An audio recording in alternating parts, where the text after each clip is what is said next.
Hey guys, Sinza here, and in this video I wanted to talk about my current storm build that I use. I go with a fire ability build, and I'm going to go over the components, the abilities, weapons, and then show gameplay afterwards. Now first for the components, I use Token of the Pupil, and what that does is it increases the number of combo chains by 2, and then it also will cause your blast seal. Hitting with the blast seal will increase your focus seal's damage by 60% for 5 seconds. Then Token of the Daring increases all elemental damage by 35% and then decreases physical damage by 35%. And physical damage is mostly your weapons, so you're not going to be doing too much of that, but you're going to be focused on using your seals, your abilities, as your primary source of damage, so that's not a big deal. And then a shield break will also increase your seal damage by 20% for 20 seconds. And again, that's just your ability. So not it's not going to be on your weapons. That's why they said seal damage. And you'll see gear damage as well. That means you're not going to have increased any weapon like Siegebreaker or Ralner's Blaze that do elemental damage. That's not going to be increased by these. Only your abilities will be. And I use Mark of the Wrath, which increases gear damage by 50%, but lowers your gear recharge by 20%. So it'll take longer for your abilities to come back, but you're going to be doing a lot more damage to make up for it. And then also the extra bonus is your focus seal.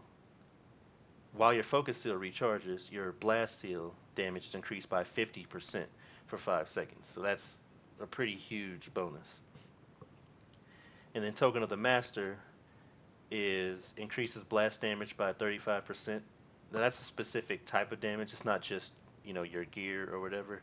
So I don't think all blast seals are blast damage, but the game doesn't really say always what's impact and what's blast, which is a sort of a problem. But Venomous Blaze, Ice, or Winter's Wrath, those I believe are definitely blast damage. Um, I really couldn't say for Ponder Infinity or the Lightning Strike, Living Flame, all this stuff. I don't know which types those are, but I know that these two at least are. I'm almost certain that those are blast damage. The other damage type is impact damage. So like 10,000 suns, the burning orb, that would be pretty sure impact damage. The glacial spear, I'm pretty sure is impact damage. And I couldn't say about these other ones, but just know that blast damage isn't. It's not all of your abilities. There's only some abilities will count as blast damage, but it's still a nice increase. And then also hitting an enemy with your focus seal will increase your blast seal's damage by 60% for 5 seconds. So as you can see, there's a lot of synergy between these components, and a lot of them involve increasing your damage by quite a bit by using your other abilities. So like hitting with, abilities will increase the other ability. Recharging one ability will increase the other ability, stuff like that. So your each ability basically is increasing the other ability. And you just can kind of keep going back and forth because of that. Now, before going into the last two, there's another one. These are definitely four that you want to have for this build or any real pure DPS build. Now, the other one that I would say to use is currently not working, and that's Mark of Ruin.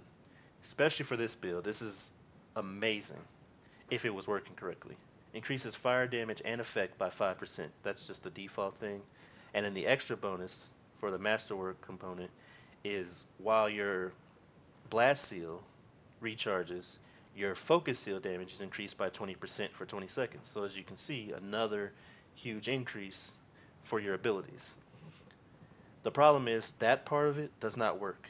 Right now, Mark of Ruin is glitched, and it's actually giving the Amulet of Winter buff.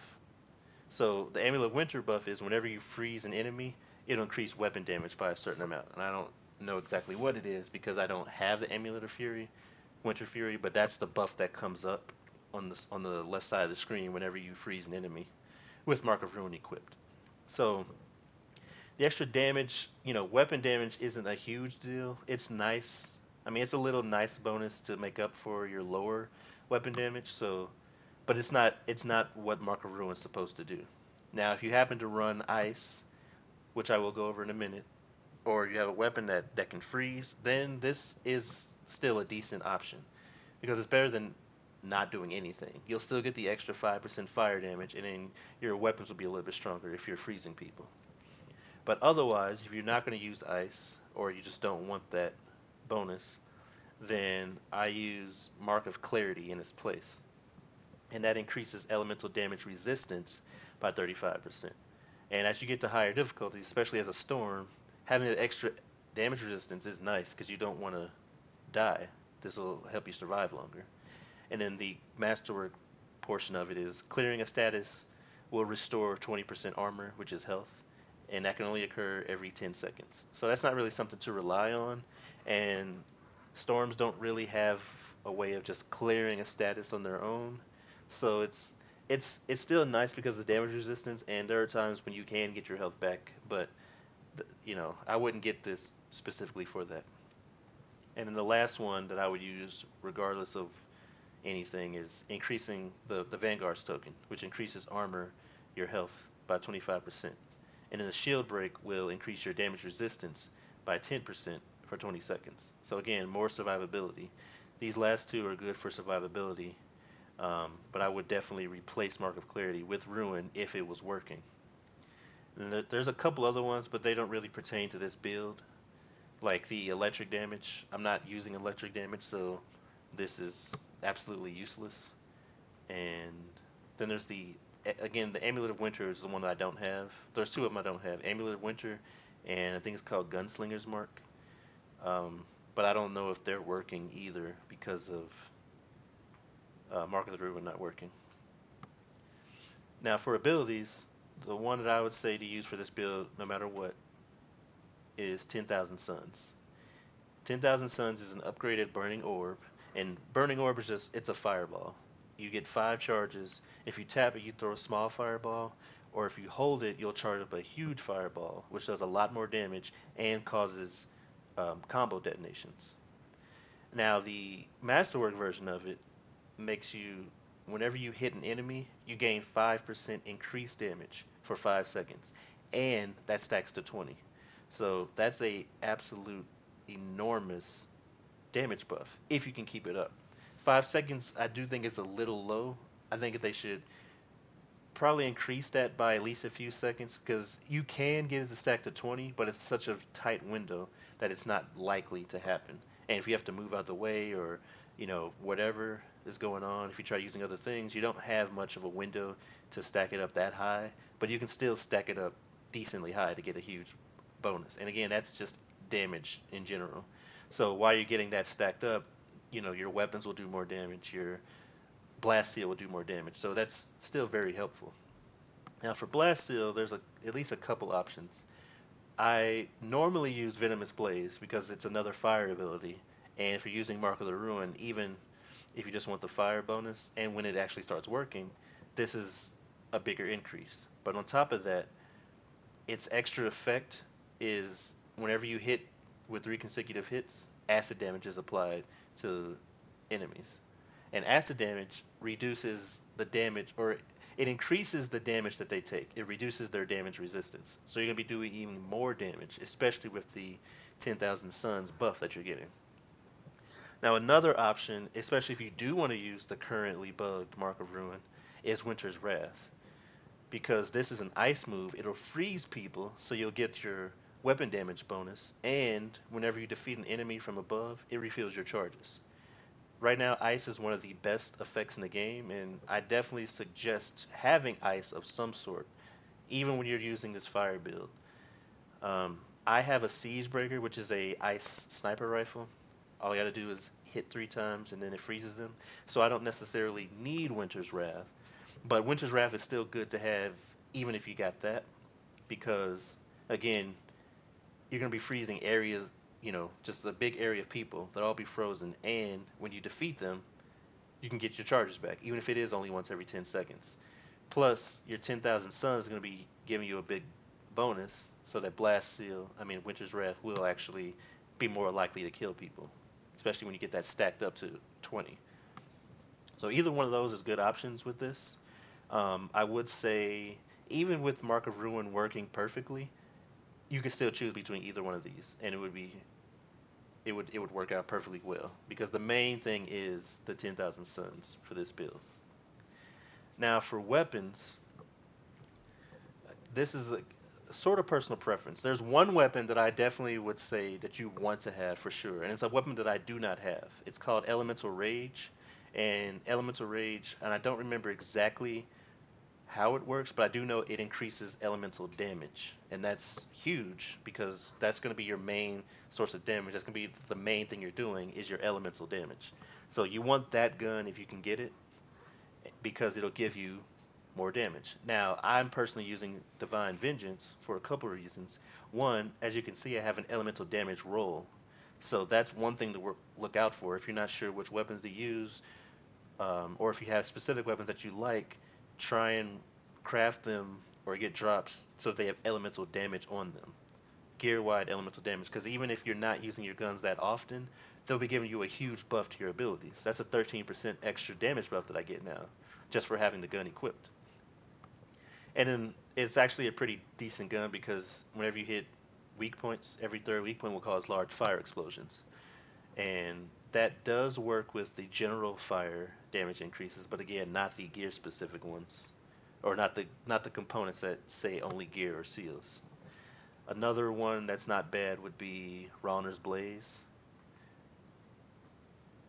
because that will ignite them, so it'll put them on fire, which you can then go and combo with.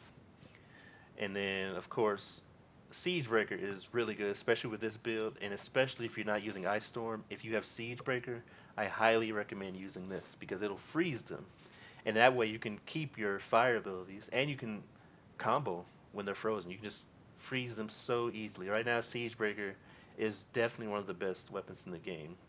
One that I don't hear too many people talk about, but I definitely, if you get that, even if you're running a storm, I think it's a great idea to use, especially if you're using the fire build that I'm using. Other than that, again, it's really up to personal preference. I would say that if you have the choice, use Elemental Rage and Siegebreaker and try and roll elemental damage on them. But other than that, it's not too huge of a deal.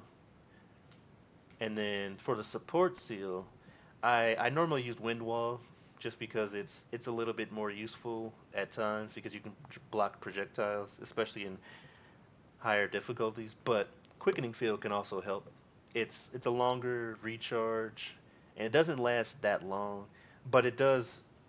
Whenever you sit in the field, it'll make your abilities come back faster. So it can be helpful, especially if you want to keep up your 10,000 Suns buff. But that's again, that's more of a personal preference. It's not that big of a deal. But those are all the things you need to know about the actual build itself, the components, the abilities, the weapons, and all that. So next, I'm just going to show some gameplay of how I would play this build. And again, the main thing is using 10,000 suns, using all the charge that you can, and basically never be at full charges. Always have at least one charge recharging. And I usually start off charging up at 10,000 suns, hit them with Venomous Blaze or Ice Blast, or shoot them with Siegebreaker and just keep using 10,000 suns. Keep charging up a fully charged Fireball and then go and use either ability or shoot, and then every other action basically 10,000 suns. So next will be gameplay. Alright, so now you can kind of see how this works in action. Start off with the Fireball. It's already pretty huge. And then you just try and get that acid going. Combo. As you can see on the left side here, Striker's Wrath is the ability. It's kind of hard if you can't get them all together. But you just keep weaving in. Use 10,000 suns, then switch to something else. And then just try and keep that buff up as much as you can, because it's a lot of damage, as you can see.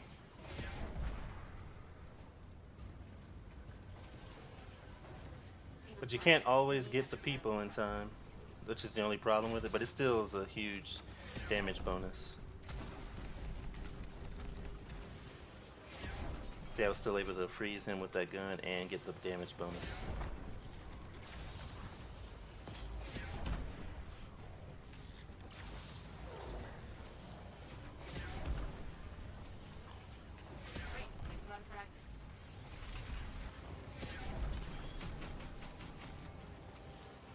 I'm at 15 now.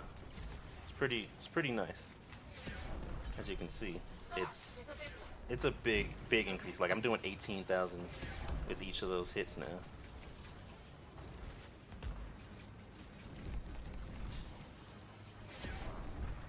This is an example of being able to actually get the full bonus.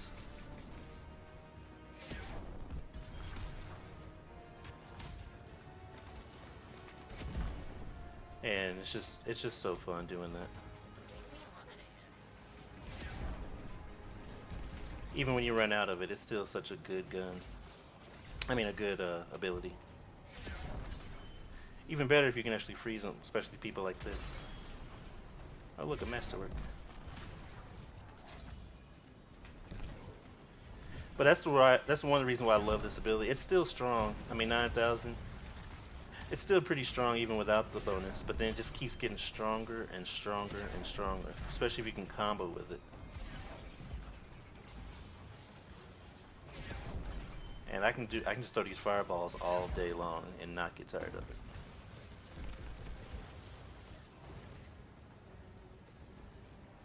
But that's basically it. You see how it's supposed to work. So hopefully you enjoyed this video and it gave you a better understanding on 10,000 Suns in general and the storm build that I like to use. And if you liked it, please give a like, subscribe to the channel, and click the bell to be notified for future videos that I do. And as always, thanks for watching.